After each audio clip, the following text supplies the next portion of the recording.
So we had the continuing resolution that they submitted and failed. And then, by the way, in case you're not up on the news, they tried again with a new, slimmer continuing resolution with also a debt limit increase where they don't have to worry about the debt limit until 2027 added into that. It also failed. And so now they're going to, it sounds like they're going to try something crazy, which is they're going to break it all up into separate bills. Oh, no way. And vote on those things. That sounds wild. It's what it sounds like they're going to do. But we got a lot of crazy responses when the first one was killed, seemingly by Elon Musk and all the people on X. And we'll just kind of go through some of these responses here. Like SDL here says, go ahead, Charlie. A billionaire sunk a bill in Congress by posting about it on a media platform he bought where he favors his ideology, boosts lies, and suppresses his opponents. The ultra-rich threaten democracy. We must abolish them before they demolish our rights. It's so weird. We must abolish the ultra-rich. How about that? And it's also so weird how, like, let's say that that's what's happening. Well, like, let's say Elon bought Twitter and is boosting his ideology and boosting lies and suppressing his opponents. Let's say that that's actually happening. Yeah. That's what the left was doing. Yeah, they were already doing that. Yeah. And so now that it's not happening. Even if that is happening. Even if it is happening, how the crime. Oh, how the turntables. Oh, the crime. And they're upset about it. Which, by the way, a lot of people think that this is what's happening because your algorithm feeds you what you interact with a lot. For instance, our algorithm is just a bunch of crazy lefties who have tens of thousands of retweets on all the stuff that they say. And so it looks to me like no one on the right is doing any good on Twitter because all I see are a bunch of crazy lefties. And I'm guessing that's also the case for the crazy lefties as well. Here's another one. We read it yesterday. Our billionaire president, Elon Musk, just single-handedly ruined Christmas for millions of people who won't get paid when the government is closed. It's not true. By the way, for this not getting paid thing, even if you do, like they skip a paycheck for you, I doubt they're paying you weekly over there at the government. And I was just thinking, like, this probably falls at a time where they're going to get paid, like, on Friday. And then that's their paycheck they would have had before Christmas, regardless. And then they're going to figure this out and get the government reopened. And so no one's really going to be missing out on a paycheck, but whatever. Who cares? Robert Reich says if the government shuts down Saturday, the richest man in the world will be largely to blame. You may not get access to services you depend on just before the holidays because an unelected billionaire shadow president wanted it that way.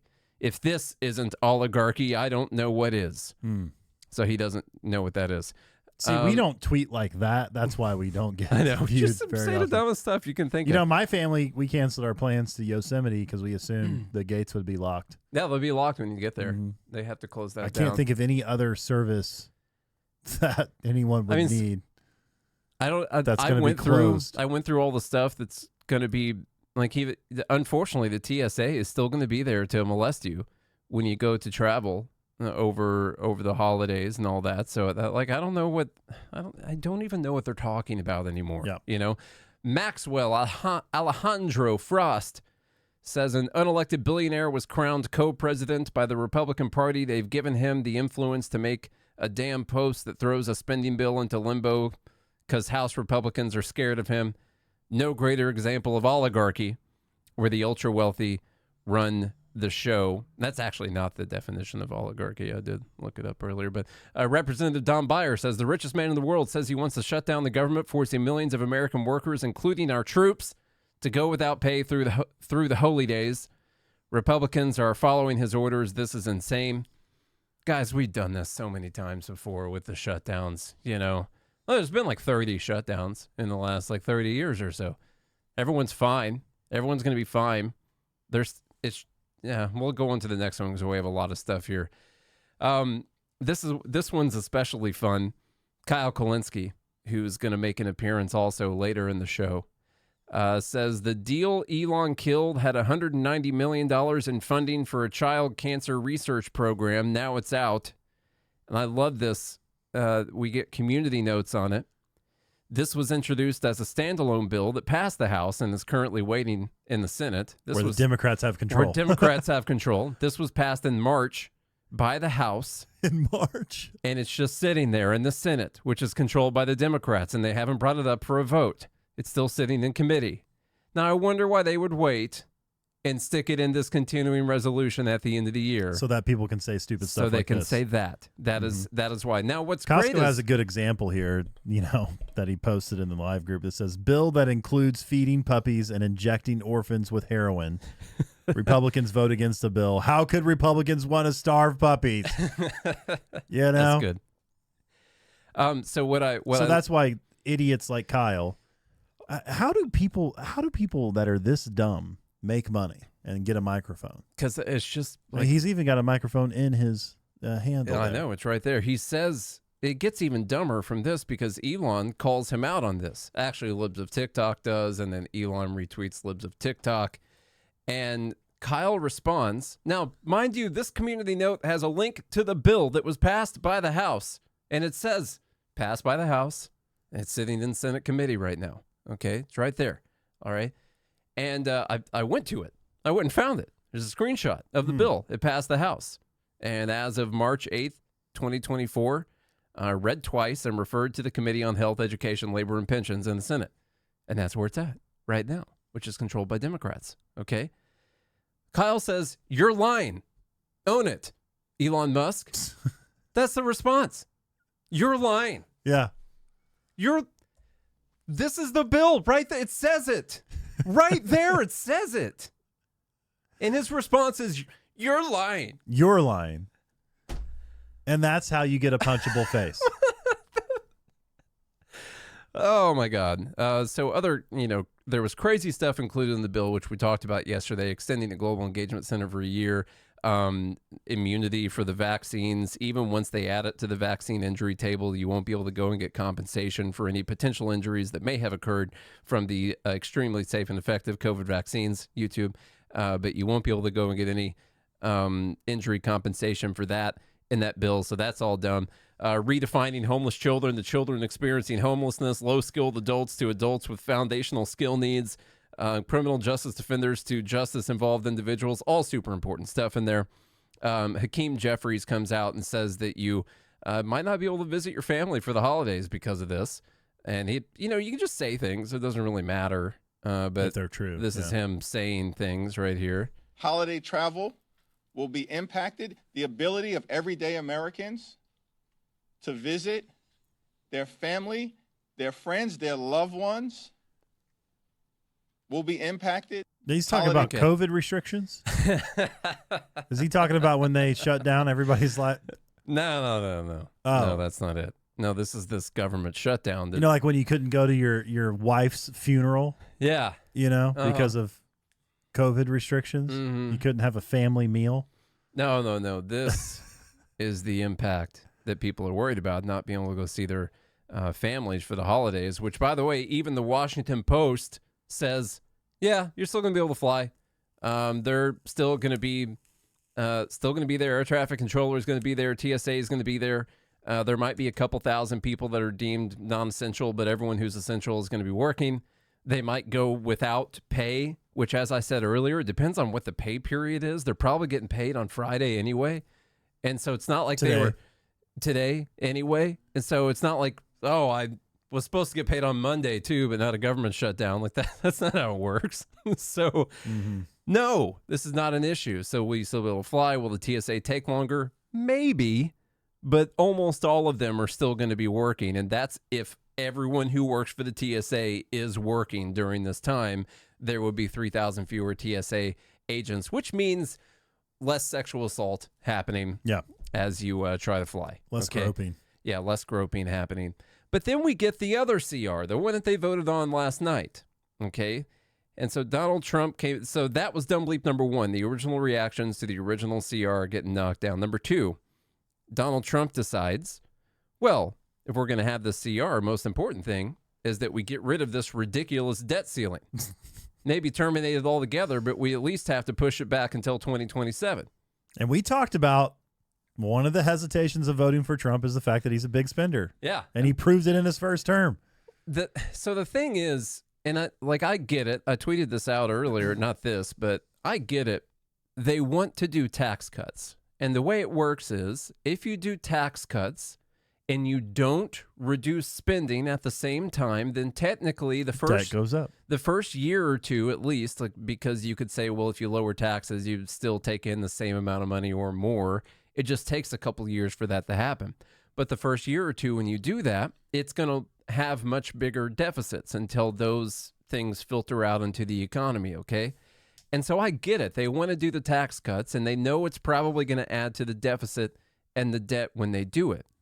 So you could say, well, we just have to terminate this gall-darn debt ceiling so we can do these tax cuts. Or you could say, why don't we also cut spending in correlation with those tax cuts? What is Doge for anyway? Yeah, we just get rid of that spending. However much we're cutting in taxes and income theft for the government, we also cut that much in spending. So if you get rid of the debt ceiling, well, it kind of removes the necessity to do that. You just cut that, don't touch the spending, just like they did with the Tax Cuts and Jobs Act. They cut the taxes, didn't do anything with spending when they did it because they didn't have to. I say we make it where they have to. All right? And so they put this thing up for a vote with the debt ceiling increase in it, and it failed because 38 Republicans voted against it. Also, all of the Democrats, except for 2 of them. But it failed because 38 Republicans voted against it, okay? So that's important. And this became the message on whatever MAGA wing of X is, whatever that is, the Catturd wing of MAGA X. The message became primary all of these people who voted against raising the debt ceiling until 2027. Primary these people, those evil, awful people. Catturd says the 38 Republicans who voted against this bill, they all did so because big lobbyist donors told them to. Don't doubt me. They're all sellout losers. Yes, the people who voted against creating an unlimited debt ceiling for the next 2 years voted because their lobbyist donors told them to do so. That makes perfect sense.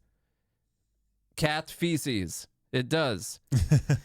He also says, take notes. Every Republican going against Trump is a POS loser scumbag. Every last one, because Trump wants to raise this debt ceiling, and 38 of them didn't want to do it, okay? Who are these POS losers? Oh, look, Thomas Massey. Nancy Mace, Chip Roy is on there. And honestly, a lot of people I've never heard of before. I mean, I could tell you a few of these people I've heard of before, but you got a list that's got Thomas Massey on it, okay? Now, I tell you what, I don't know a lot, but I do know that Thomas Massey is right. He is correct on this, and whatever he's doing is probably the right thing to do, okay? Not whatever Trump wants to do. Donald Trump is going after Chip Roy. Says he's just another ambitious guy with no talent. By the way, how's Bob? I don't follow politics enough to know about this Bob Good thing. I hope some talented challengers are getting ready in the great state of Texas to go after Chip in the primary. He won't have a chance. And that is in response to this, Charlie. When I got through cancer about 12 years ago, I made my promise to my kids that I would do everything I can to save this country. And what we're doing right now is to continue to double down on the things that are destroying the republic. We are going to increase the debt ceiling, not just $4 trillion, that's false. We have spent $4.7 trillion in additional debt in the last 19 months. We're going to increase the debt by $5 trillion. That's what's going to happen right here by Republicans, increasing the debt $5 trillion. And what are you doing in the same bill? $110 billion unpaid for.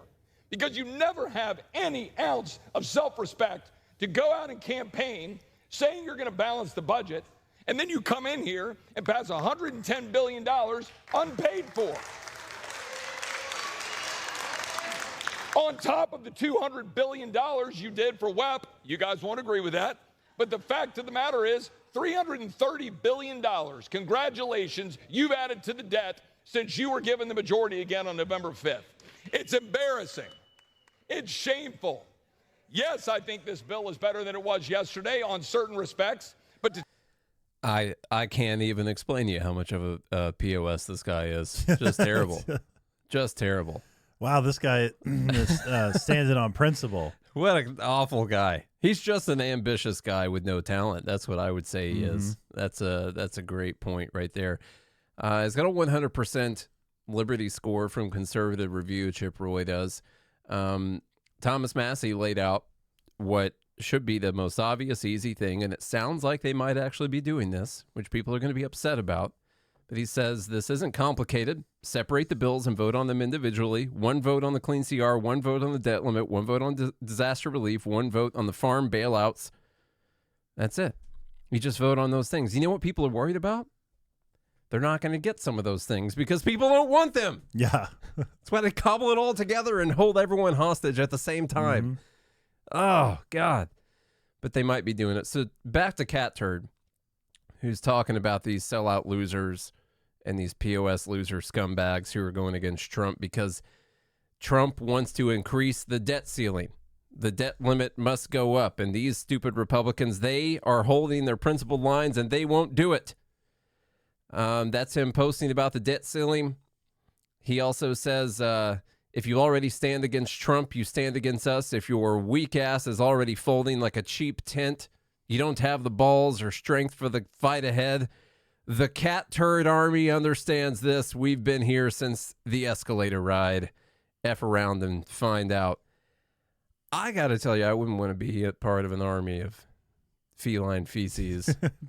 I just wouldn't want to. Yeah. What's great, I love this. The people are folding like cheap tents because they won't increase the debt limit. Keep that in your head space for a moment. This is great because in 2023, he was criticizing McCarthy for increasing the debt limit because McCarthy wanted to increase the debt limit. And he tweets out, only 10 days left before Kevin McCarthy and the Republican Party fold like cheap tents on the debt limit. Debt limit. Because they were going to raise the debt limit. And they folded like cheap tents to raise the debt limit. But now Daddy Trump wants to raise the debt limit. And everyone's folding like cheap tents because they won't do it. He has this cheap tents line. Likes cheap tents, you know? He gets them on sale. No, the principled position would be to run, to act in office as you ran on your campaign. And what the hell is going on with conservatives? Like, they all should be standing up to Trump. No, they're not going to do that. Well, they should. I know. The 38 Republicans, it should turn into 100. There for a minute, I felt pretty good. Yesterday, you know, when we called yesterday, like White Pill Thursday, I unfortunately allowed myself to feel good about it there for a second. And then I just saw the flip that happened when Trump wanted to increase the debt ceiling and the Republicans didn't want to do it, or some of the Republicans didn't want to do it. And I saw this flip happen where, I mean, if the wrong couple things happen in the next 6 months or so, you're actually going to see Trump and all these people going after Thomas Massey again. They could be going after Rand Paul. Like, these people aren't going to, they don't care what Trump wants to do. They're just going to do the right thing. And they'll end up focusing all their attention on people like Massey and Paul and whoever else because they're being principled, doing the right thing. Yesterday, day before, the Senate passed the Social Security Fairness Act, which is going to cost $200 billion and will be extending Social Security benefits, full Social Security benefits, to people who never paid into Social Security. State and federal government workers who there's a deal. They get these. Go ahead. Well, I was just going to say, and they won't be taxed on it. Yeah, they get these pensions, okay? And these pensions end up being, you work for the state or federal government, and if you work for them for like 20, 25 years, you end up getting paid like 70% of your salary averaged over the last, 3 years that you were working or whatever it is. You end up getting paid like 70% of that for the rest of your life, okay? Now, those pensions are already essentially subsidized by the taxpayers in the first place, and they get bailed out all the time because they offer ridiculous benefits to people that don't exist, okay? So that's one big thing. Then they don't pay in the Social Security. All right, so that's one thing, and they don't get it because they're already getting a government subsidized benefit for the rest of their life. They already get one. That's what the pension is, okay? But now that's unfair. It's super unfair. And so now they're going to get that pension, and they're also going to get Social Security, and a bunch of them never paid in the Social Security the whole time. And they're going to get it. You know why? Because they work for the government, and they're here to help. And it's fair. And it's fair. That's the important thing.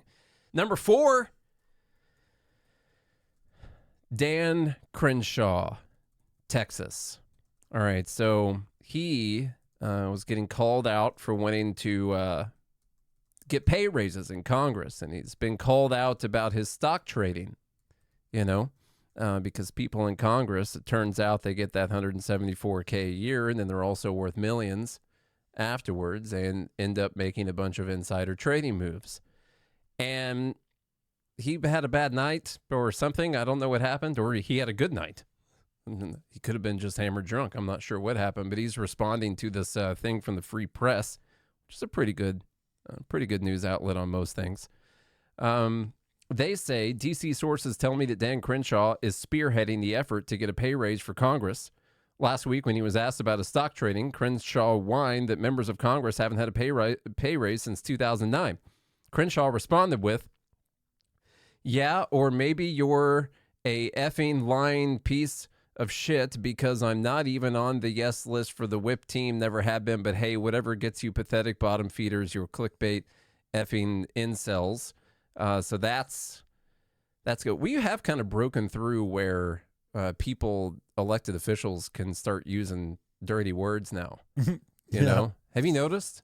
That's kind of happened in the last couple of years or so. Someone sneaks one in every once in a while. Listen to his response. How much? I mean, this guy. Okay, come on now. Let's go. How much fucking money I've ever had in the stock market? About $20,000. And yet I've been dragged through the mud on this as if like there's some insider trading. And why not? Don't let us trade stock. How about we'll just keep whipping ourselves. How about we don't make any money either? How about like just cut our paychecks? We haven't gotten a pay raise since 2008. Yeah, no, this is a great idea. Let's make Congress a place where only the millionaires can actually afford to do the job. This is a wonderful idea. Because what do the people want? Well, they want an easy button. All my problems will be solved if there's no stock trading. All my problems will be solved if there's term limits. Yeah, but if you think about any of these things for 5 whole minutes, you might quickly come to a different conclusion. Now, what I vote for? Yeah, sure. Who cares? Who cares? Like it doesn't matter to me because I don't have any fucking money to put in the stock market. Unlike the bullshit headlines that have been written about me. He's seems like a nice guy. I've never seen what's funny to me is when people get so like typically, and it's not always, but typically when people get really like irate defensively about themselves, it usually means they're lying. Yeah. So that's what it typically means. It's because like you're putting on a show so that they forget about the fact that you're actually doing that. That's what typically happens. Now he makes, a couple of the points he made. I can see where he's coming from, and I can even agree, like just a little bit. Milton Friedman made the argument that you might have a better Congress if you paid them more money. That there are people who are really good at making money, and going in the Congress would not be a good deal for them because it pays so little. But what about people who can demand a high salary in the free market? What if those people could also go into Congress, and those would be better people, making these decisions in Congress? That was essentially his argument. Doesn't matter. You can't say, well, since we do this, you have to allow stock trading. Like, since we do this, you have to allow me to buy a medical device company right before I decide to approve it the next day. Something like that. No, you don't want to, or buy Lockheed right before I vote to send us into a war. Some kind of thing. That sets a really bad incentive process for sure. He makes fun of term limits there. Like, I'm not a fan of term limits. I don't think that solves the problem. It doesn't address what the actual problem is. Term limits mean you and I wouldn't even know who Ron Paul is at all because he would have term limited out before we ever heard of him. And so I don't think term limits actually solve the problem. But mostly... Here's what would actually solve the problem is you reduce the power structure down. Then there would be... Then the people for running for office would actually be what they're supposed to be, which are public servants. It's supposed to be a public servant job, right? You're supposed to want to serve the public. Well, they do, just, but for a lot of money. A lot of servants make millions of dollars. What are you talking about? Well, here, the problem is that the power structure exists. The federal government has too much power, so you have all these people vying for these positions. I disagree with Milton Friedman on this. To me, if the amount of control that the federal government had, they didn't, then the problem would take care of itself. Yeah, no, that is the root cause of the problem is the power that they have. Yeah, we're just talking about symptoms. Even stock trading, like the root cause is not the stock trading. It's the power that they have to affect those stocks. Exactly. And so it's not the stock trading that's the problem. It's not the term limits or the fact that they're there for 20 years that are the problem. It is the power that they have when they're there. When they're there. Yeah. There. There's a there. There is a there. Mm-hmm. So, all right, let's move on. Trump floated privatizing the post office, the postal service, USPS. And of course, a lot of people freaked out about this. There is a video here of him talking about that. And here we go. Billions. Well, there is talk about the postal service being taken private. You do know that. Not the worst idea I've ever heard. It really isn't. It's a lot different today with between Amazon and UPS and FedEx and all the things that you didn't have. But there is talk about that. It's an idea that a lot of people have liked for a long time. We're looking at it. I think we're looking at that along with... Robert Reich says Trump Are we still recording? We're recording, yeah. Okay. Trump says he wants to privatize USPS because it's unprofitable. Reminder that the post office isn't a for-profit enterprise. It's a public service that guarantees everyone in America reliable, affordable, and universal mail service. I have an idea. What's that? Let's just run everything, every industry and enterprise like the USPS. Wait, what could go wrong? Shouldn't do. Because if profit's the enemy. Profit is what creates all the problems. Then let's create nonprofit industries. What's great about, I'll show you a couple more responses here, and then I'll tell you what's great about the USPS idea. I'm getting to the place, though, where I read this stuff like from Kyle Kulinski and Robert Reich and stuff, and I just, I get so frustrated at not understanding history or just like blatantly ignoring facts. Mm-hmm. But then they're the ones who say that you ignore facts. Yeah. And I get to the place where I'm so frustrated. I just want to start, I don't know. I'm just, not that I hope, but I wish I could give these people what they wanted so that it could play out in an area. Yeah. Like maybe half the United States or, let's just move them all to California or something and just like, force them to pass all of the stuff that they want there and build a wall around it so they can't get out. Or definitely a big wall. Yeah. Yeah, we could do that. And then after we run that experiment, they can come out and tell us how it was. They'll say they look, if it's probably highly didn't spend enough successful, money. I'm willing to eat my words and be like, all right, cool, let's try it everywhere then. I wouldn't, even if it did work. I'm not gonna get behind theft. Can't do it. This person says, but a it wouldn't be fundamental theft because there's no profit, there's no money.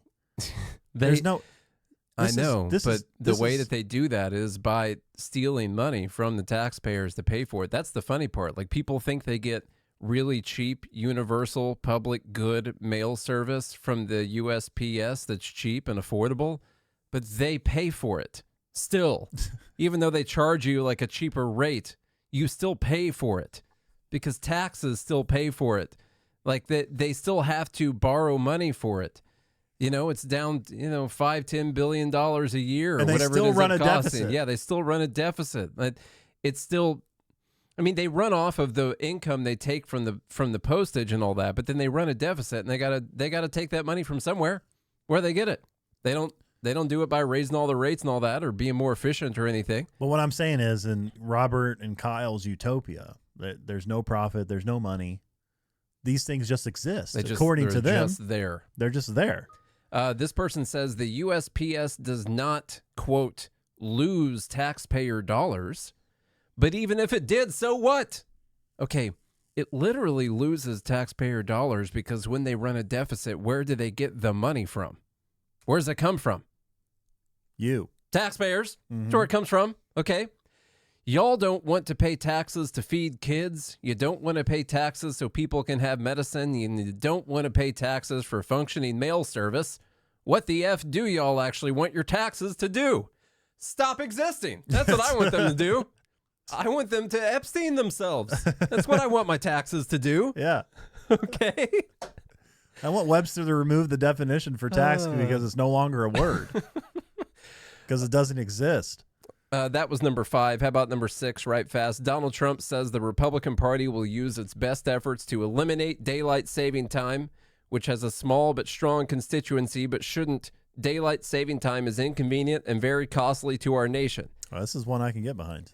I cannot, because I think everyone, in my opinion, most people are confused on this. You would say that as a farmer. In my opinion, most people are confused on this. What people really hate is the fact that it gets dark at like 4:15 right now. Like, that's what they really hate. And that's because right now we're on standard time. We're on time right now. Okay? And so I don't actually think it's the daylight saving time that people hate. It is the function of changing the clocks back and forth that people hate. Yes. I think what most people actually want when they talk about ending daylight saving time is ending the function of times being changed throughout the year, but they would actually like it to be on daylight savings time at all times. I don't think people want to lose an hour when they're awake or whatever. Like, I get it. There's the same sunlight all year. Like, changing the clocks doesn't change the amount of time that the sun is out there. It's out there the same amount of time. But I think most people want it to be the way it is during summer, and then don't change your clocks back. For the winter. For the winter. Yes. So we can have it daylight until no one likes falling 5:15. back anyway. No, they Who don't. wants to fall back? You don't want to do that. Even That's the not good. Even the You know? You don't trust the person behind you. For those of you not watching the video, Nate's literally falling back. No one likes it. You know? Ever try falling back? It's not fun. It's not good. Yeah. You get that falling feeling. Even you know? if you get the extra hour of sleep, you still feel weird the next day. I know, it's not good. You know, or if you're young and vibrant in your 20s and you're hanging out at the bars and all of a sudden you get an extra hour of drinking, it's so exciting while you're there. But then when you wake up, it feels awful. Yeah, I think what we want to do is stop changing the time back and forth, like what Clark just said. I know, so Fat Mac, I've seen the studies on daylight saving time, I believe that's been tried, and there are studies showing that like people die and everything. I'm just saying, if I had to choose between what we do right now, which is changing the times, or staying in this time at all times and always having this super dark winter and less light during the summer, I'd rather just do what we do right now. I'd rather just keep changing the times back and forth, because then at least only I would hate half the year. So that's what I would say. That's number 6. How about number 7? We're going rapid fire right now because our last couple, we got a little bit more stuff in the last couple. Jasmine Crockett says that she's skipping Donald Trump's inauguration, which is going to be held on Martin Luther King Jr. Day, decrying Donald Trump as tearing down the legacy of Dr. King. So she's really cool about that. Let me just tell you this self-important narcissism craziness of this. Some of Dr. King's own family are going to the inauguration, okay, on Dr. King Day. They're going, a couple of them at least. And this person that's in the family said, we're going. What are you talking about? This is inauguration. That's the day that they do the inauguration. We're going. But this other person, this other grifter over here, she cares about Martin Luther King Jr. Day so much more than people that are related to Martin Luther King Jr. It's annoying. She's super annoying to me. She's the one who's had just these straight up ghetto throwdowns in some committees before. It's embarrassing. I like That's how what she it says is. Jasmine isn't a representative of the family. Yeah. She's not. She wants to be. Yeah. She's not. All right. Number 8. Oh, this is a good one. Politifact has decided what their lie of the year is. And you think about this year. Think about this year. Holy crap. It would be tough. Well, they said that it is the they're eating the cats, they're eating the dogs in Springfield, Ohio. Well, it's probably a lie, mostly a lie, probably based on a little hint of truth that happened somewhere. Okay, whatever. But think about other things that happened this year. Now, they decided this is a lie of the year. This is a thing where Trump just won re-election against a candidate who had 90 days to prepare because the current sitting president decided he was not going to allow a Democratic primary to take place. He was not going to drop out and allow someone else to come in. Okay. And that happened because the media decided to tell us over and over again that Joe Biden was cogent. He was in the best shape of his life. Sharp. He's sharp as I've ever seen him. Sharp as a tack. And so I would like to submit a couple of my submissions for lie of the year. Mentally, he's quite acute. Any aide who engages with him or reporters, we can see this. The gears of his mind are working. The right-wing media has so fixated on Biden and Biden purportedly having cognitive issues. It's not just making an issue of Biden's age. It's lying. It's saying he's senile, it's saying he's demented, saying he's out of it. Russian television has been filled with speculation about President Biden's age, about his mental state of mind. That's an issue pushed by right-wing media, but it's not correct. Yeah, Republicans on the other side have spent 4 years almost kind of weaponizing Biden's age against him. Trump is not that much younger than him. Biden is just a couple of years older than Donald Trump. Why so much attention on Biden's age? Trump isn't much younger. This whole vein is really, really unseemly. I mean, ageism. I'm going to say quite bluntly, there is some ageism going on here. Yeah, I think there is some ageism going on. Biden's personal physician wrote that he, quote, remains a healthy, vigorous 80-year-old male. He is a healthy, vigorous 80-year-old male. He had a good physical. His doctor says he's vigorous. The reality is nothing like the dystopian picture that the Republicans are trying to paint of this senile, doddering president. Okay, so that's fine, but that was a lot of people. So why don't we narrow it down to one? Why don't we just narrow it down to one right fast? And I don't really, you know what? I don't really care. Start your tape right now because I'm about to tell you the truth. Okay. And F you if you can't handle the truth. F me.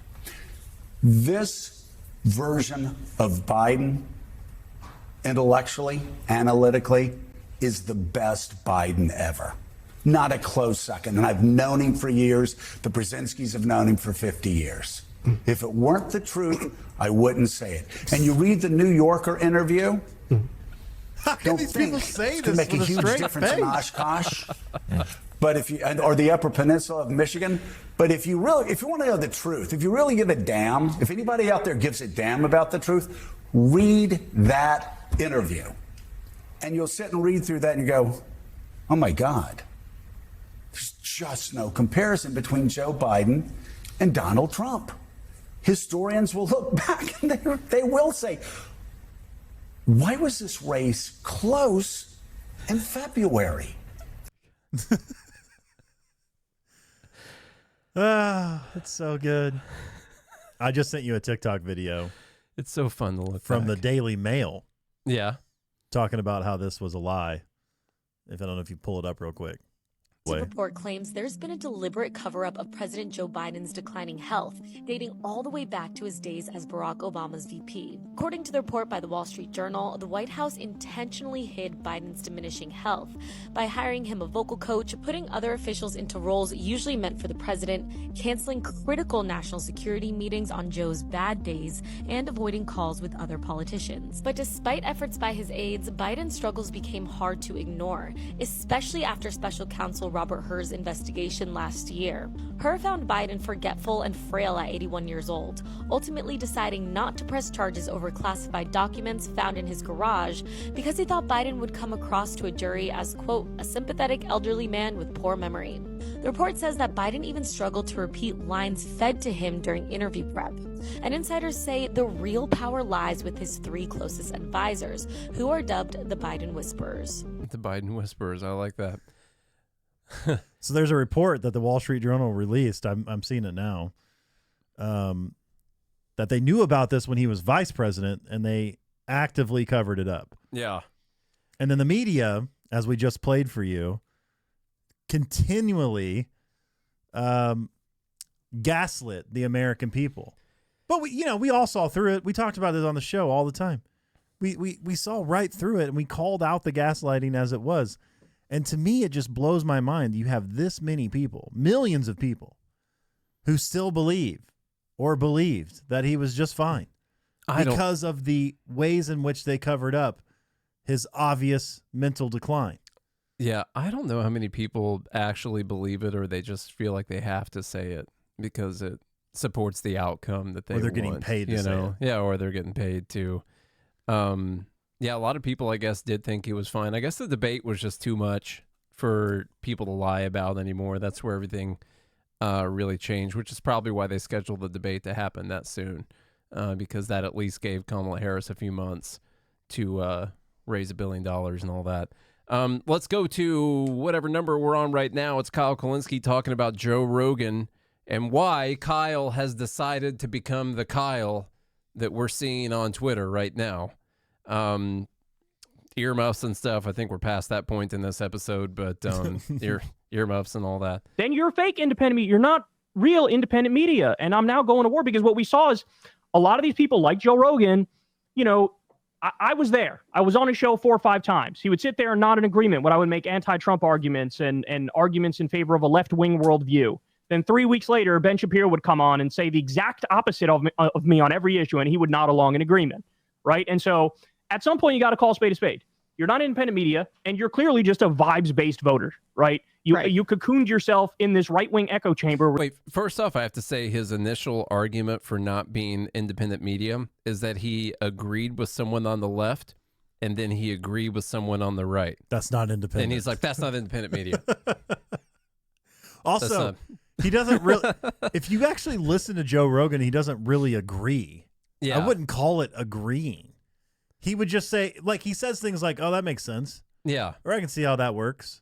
Joe Rogan cares the most that the person he's talking to is sincere in their beliefs that they're telling him. Like, that's what he really cares about. He is frustrating because he'll go from talking to someone like Kyle or Bernie Sanders, and then he'll go and he'll talk to Jordan Peterson or Ben Shapiro or, someone else who's on there. And I'm like, these are the exact opposite points of view. Yeah, but to me, it's not frustrating. Here's why it's not frustrating.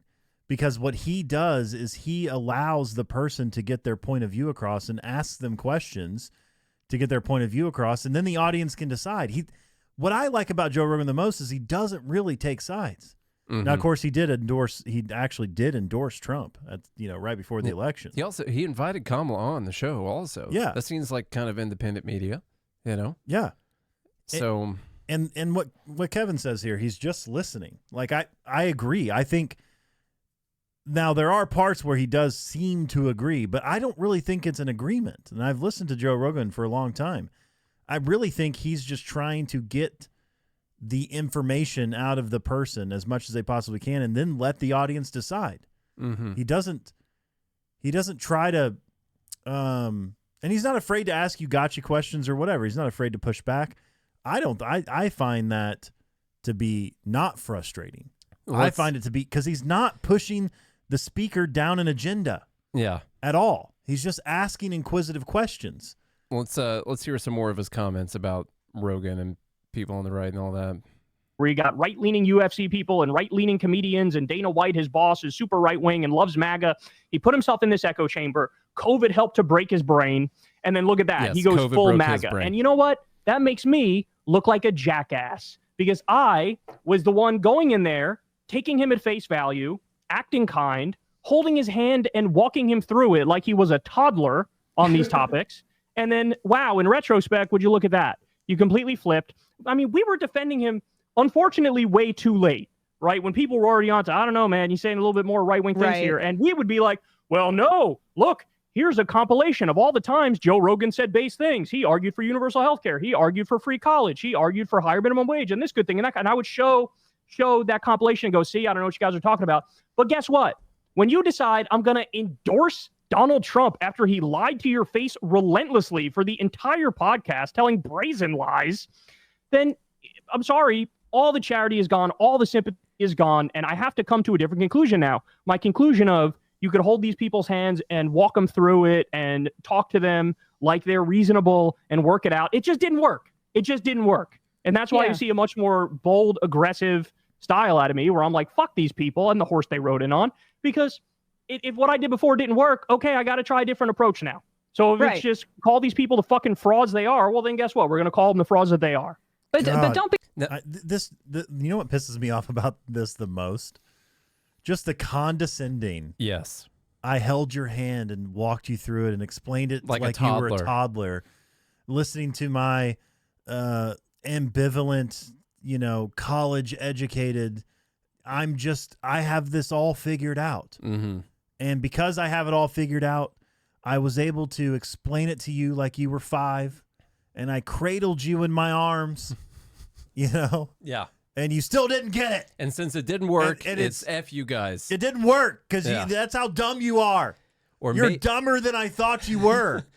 Or I'm way smarter than I thought I was. Yeah, he just couldn't break it down. These condescending lunatics, this is why they need to be punched in the face. They do. I can't stand it.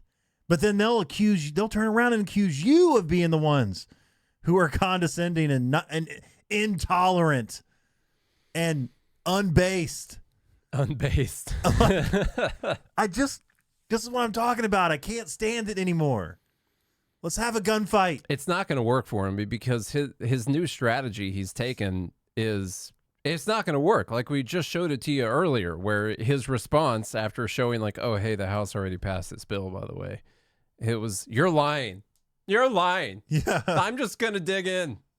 So I like the same line, like F you and the horse you rode in on. Like, let's have a gunfight. Let's just do it and see who comes out on top. I'm so over it. I'm not calling for violence. I don't even like his face. I didn't say what the guns were going to be loaded with. No, water guns. Yeah. Talking about water guns. Exactly. Yeah. Okay. So talking about water guns. Okay, number 10. This one's going to be called Luigi and Whoopi. So a couple things here.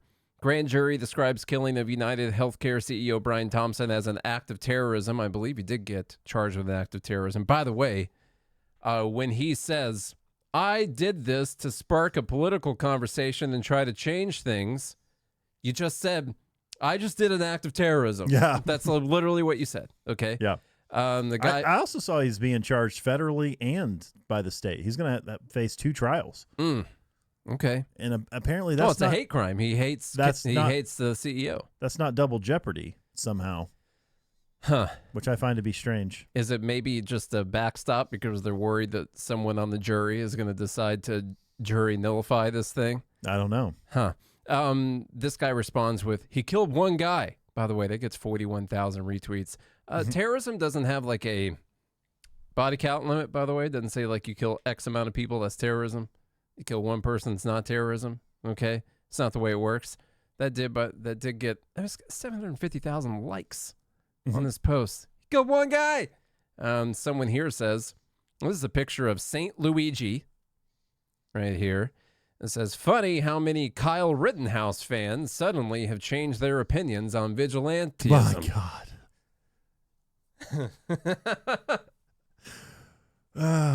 These people are these people are actually dumb. Yeah. So I feel like I'm going to turn into the condescending. Well, the good point, libertarian version of Kyle. The good part is that this person won't understand the single thing you're saying because they're apparently just so freaking dumb. I mean, here's the thing. I could hold Matt Hagen's hand and I could walk him through it and he still wouldn't get it. No, we've tried to hold your guys' hands and walk you through it like you're a toddler Yeah. And now it's F you guys. Josh, that's Okay. too much common sense. Okay, there's a difference between self-defense and assassination. That's No. No, it's vigilantism. That's what it is. I mean, you guys, so just to break this down, you guys do understand the difference. I know everyone listening to the show understands the difference, but so I can put it out there in the airwaves for people to hear. Kyle Rittenhouse, you can agree or disagree whether or not he should have gone down there with a gun into that situation and decide he was going to defend someone's private property. But he eventually ends up having to defend himself from a mob of people. And he did a good job. Did a good job defending himself, okay? Even double bonus points, took out a couple child molesters at the same time, so that's fine. I didn't see him shoot anyone in the back. Yeah. He didn't come down there and say, I don't like this person. I'm going to come up behind them and shoot them several times. That's not what he said. And he said, I'm going to go defend this. And then they ended up trying to attack him, and then he had to defend himself. You can get killed by a mob of people who don't have guns. Mm-hmm. We saw it happen in 2020. And so Luigi decides he's going to go to this guy who's walking down the street and shoot him in the back a few times. Those are very different things, extremely different situations. And the fact that someone can make this comparison and then get the kind of reach and the views and the retweets and all the stuff that they get, we just got to start saying dumber stuff. That's what we got to do. And then to add into here, this was actually at the end of last week, but we missed it, and it's too good to not play it. It's from Whoopi Goldberg, where she's talking about health insurance, and boy, does she have a head on her. Let me tell you what, this is a peak performance here from Whoopi Goldberg. Such good stuff. There are things we can fool with and things we can't. Healthcare is one of those things that you shouldn't be able to fool with. And insurance companies who you pay, I pay into my insurance, you pay into your insurance. I don't understand. If I don't go to the hospital for a whole year, where's my money? Why don't you give me the money back? Then you don't have to worry about it. Because I feel like, I said this, okay. We got Bill coming on. I know we got Bill coming. But All right. They cut her off. They cut her off. They're like, we can't do this. Cut off the black They're woman. like, there's only 3 people left that are watching this right now. We have to go. We have to try and keep these 3 people on here.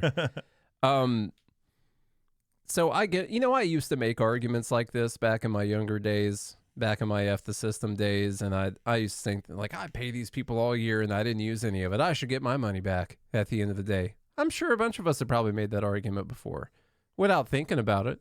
But surely if you think about it for 2 seconds, let me hold her hand and walk her through this like she's a toddler. That is how insurance works. The reason they can take in $500 from me and then pay for a $70,000 surgery that I had is because a bunch of other people also paid them $500 and didn't do anything. And that's the only reason they're able to pay for it. Mm-hmm. That's how it works. It's just in case something happens, okay? And yeah, healthy people pay into it. But if something happens to you, you need You're it. subsidizing the sick people. It is a voluntary social welfare program that people pay into, all right? And you use it if you need it. If you say, well, you didn't use it so you get your money back, you're... By the way, so Live Group is saying it'd be cool to get a health rebate, could incentivize good health. That happens, by the way. What? Do they do it in health? I know they do it in cars. No, they do it in health. Yeah, you lots of companies and insurance companies have like for instance, if you don't smoke, you get a benefit, a rebate for that. It's not really a rebate. Well, but that's just like a cheaper price. Yeah, your health insurance is cheaper. You're saying like if you went through the whole year. He's saying it like your car insurance company does. If you have like a good driving record and you go through the whole year and you have wrecks or however long the time period is, they'll send you like a check back and say, hey, thanks for not needing a whole bunch more money that we gave you. That's awesome. And maybe they could do that to incentivize people. It'd be pretty cool, if they existed in a free market where they had competition. I heard people talking about how United Healthcare whistleblower says that they have quotas on how many denials they have to do. Now it came from a whistleblower who literally heard water cooler talk of other people who said it's their job to make sure that they do denials. She was like, it's not my job to do it. I just heard them talking about it around the United water cooler, and that's what they were talking about. They're not doing it anyway. It's AI that's doing it. So, when I was listening to that report, I was like, wouldn't it be great if they had competition? Wouldn't that be awesome? Yeah. But you know who I can pick as my other health insurance company? Just like we said the other day. No one. No one. Well, if I want to go pay, $20,000 a year or something out of pocket for my health insurance, yeah, sure, that's fine. I could do it'd that. Be cool. It would be cool if somebody got the idea to start a health insurance company that offered rebates like that. I mean, that's a business plan to get people to move over to your plan to where you could somehow work it out. Now, the caveat to that is that if you need the insurance, like for instance, like Nate said, if you end up having a $70,000 surgery, they would probably have to up your premium to, for you to pay for that over time. Yeah. So if you don't use it, you can get some money back. But if you do use it, then you're going to have to pay more. That would be a business plan that could succeed, and you could get people over to it. But the problem is, it's so cumbersome and convoluted to start an insurance company. No one's doing that. Yeah, sure. Start it. Go Go ahead. basically get $10 billion together and spend 5-10 years making sure you comb through all the regulations and get through all the red tape. And here come, 2034, 2035, something like that. You can start your insurance company when there's not even any private market for healthcare anymore. Yeah. Now, there are still a few mom and pop, insurance companies out there, but not very many. They're almost all gone. And they're almost all gone because of government. That's the reason.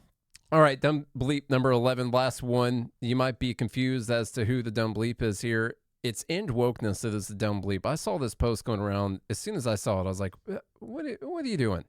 So they decided to say, here's Miss France winner versus the runners-up. And Miss France, the winner, is a black female. I'm alleging that this is a female. Okay, if I'm wrong about that, don't hold it against me. And the other two are seemingly of European descent of some kind. And when they're less black. They're less, there's less blackness going on. The person who won has darker skin than the people who did not win. And when I saw it, I was like, what's your point? I can't tell in this photo who the prettier girl is.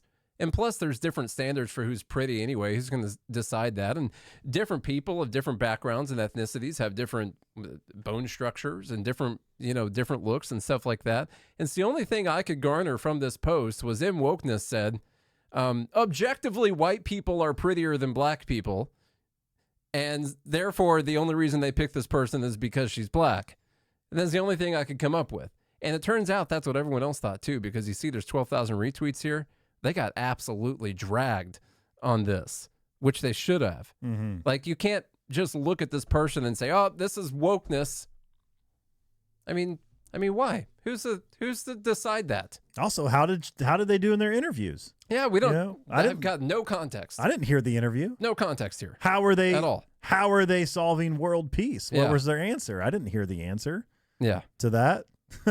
And so it's really dumb because it makes End Wokeness is a really big page, and it sort of makes people think that you're not really against wokeness, you're just racist. Yeah. Is what's happening. That you said, well, objectively the white people are prettier than that black girl, and so therefore the only reason they picked her is because she's black, because there's no way she's as pretty. And so that's just dumb. Plus, I'm going to put up a photo of her ugly crying as the comparison against the other girls, and then show you this. I don't know what she looks like without that. Hotep Jesus, it's his given Christian name, okay, says you can't end wokeness when race triggers you. It simply makes you the woke right. Again, the woke right will stoke the flames of racial tension in America throughout the second Trump administration. We'll see. And that's what someone said in the group too. It literally makes you woke. Yeah. Just you're being woke. You're racist woke. Yeah. Okay, Like those are the dumbs. Those are a pretty good list. A pretty good list of things that are in fact dumb. Let's go back through those as I look for the Dumb Bleep of the Week voting channel. And look at this. Good Morning Liberty, fair and balanced. Fair and balanced. Yeah. There you go. And number what's one. hilarious is someone posted in the live group that said, End Wokeness said, personally, I think she was picked over the others because of her skin color. Yeah. But how why? do you know? I just want to know why. Like, if you interviewed the coaches and they're like, yeah, we gave it to her because she's black, then you have something to report. By the way, just to clarify, she could have been picked because of her skin color. I guess could have been the case. It is a beauty contest. That could be the case. Like, unless the coach is like, well, we really wanted to pick this one, but because of current culture, like standings, we went with the black one. Then you have something that could have happened. But then you could have something to report on and say, Mhm. okay, like race played an issue in the deciding factor of this because they were afraid if they didn't. But you would need some evidence of that as the problem. That's the thing. And he made the assumption because he looked at the black girl and looked at the white girls and said, well, clearly the white girls are prettier. And so therefore this was wokeness that happened. And that, I mean, it didn't work out well for whoever it is that runs the page. You go through there. It's not good at all. And that's good. That's a good thing that it wasn't good, if you know what I mean. Okay. Number 1 was the reactions to the original Dead CR. Number 2 were the reactions to Dead CR number 2, which is the one that had the debt ceiling in it. That one also included Catturd and all that, primarying Thomas Massey because he doesn't want to raise the debt ceiling, and also the hypocritical nature of Catturd, who was railing against Kevin McCarthy because he raised the debt ceiling. Whatever. Number 3 was the WEP. That's the Social Security Fairness Act. Number 4, Dan Crenshaw and his freak out. Number 5, the USPS freakouts. Number 6, Trump saying that we're going to end daylight saving time forever. I think that people want the opposite thing, but I could be wrong on that. Number 7, Jasmine Crockett's going to stand up for MLK. Number 8, we got the Politifact Lie of the Year, being the Haitian immigrants eating cats and dogs in Springfield, Ohio. Number 9, Kyle Kulinski and that talk about Joe Rogan and people on the right. Number 10, Luigi and Whoopi Goldberg. And number 11, End Wokeness. Those are your options for probably the last dumb bleep of 2024. Get those votes in. Charlie, tell them what they want. All right, y'all. If you enjoyed today's show, share it around with a friend, a family member, or foe. Leave us a rating and review on Apple Podcasts and Spotify. Go to the links in the show notes to visit the sponsors that support this show. And if you want to be part of the Fed Haters Club that gets to submit dumbs that Nate may or may not feature on the show to be voted on, or if you just want to simply vote on the dumb bleep of the week, the dumb bleep of the year, then go to godhatesfeds.com or join gml.com to be part of the fun. It's a lot of fun. We put the fun in funeral at the Fed Haters Club. We do. Yeah. Everything's a good time. The funeral for the Republic. We put the fun in funeral. That's right. Get your votes in. It looks like we're going to have a clear winner here. It's going to be Kyle Kulinski, dumb bleep number 9. And Punchable Kyle. Punchable face Kyle Kulinski. There we go. Yep. All right, y'all. Like I said, if you enjoyed today's episode, do all the things I said to do. If you don't, then still do all those things. Still do it. And if you do or don't, we'll be back again next year season. Yeah, next year. The next season of the show. Yeah. We'll see you guys next year. See you next year. I might come and do a show or something. We'll see if anything important happens. All right. Until then, have a good day. Yes. Please go on. Have a good year. And a good morning, Liberty.